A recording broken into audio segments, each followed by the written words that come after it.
رسول اللہ نے 5 خوبصورت حدیثیں بتائی۔ نمبر 1، تم میں سے بہترین شخص وہ ہے جو نہ کسی کو تکلیف دے اور نہ کسی کی تکلیف کا ذریعہ اور سبب بنے۔ نمبر 2، جو شخص دن میں 10 مرتبہ سورۃ الاخلاص پڑھے گا، یعنی قل هو اللہ احد، یہ پوری سورت پڑھے گا، اللہ تعالی جنت میں اس کے لیے محل بنا دیں گے۔ نمبر 3، جو شخص ہر فرض نماز کے بعد 1 مرتبہ آیت الکرسی پڑھنے کا معمول بنائے گا تو اس کے اور جنت کے درمیان صرف موت کا فاصلہ ہوگا، یعنی وہ شخص مرتے ہی سیدھا جنت میں جائے گا۔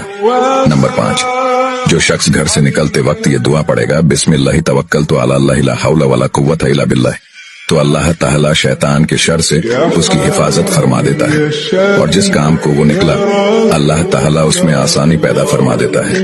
نمبر 5، رسول اللہ نے فرمایا، وہ شخص ہرا بھرا رہے، ہنستا کھیلتا رہے، جو شخص میری حدیث سنے، اس کو محفوظ رکھے اور اس کو دوسروں تک پہنچائے۔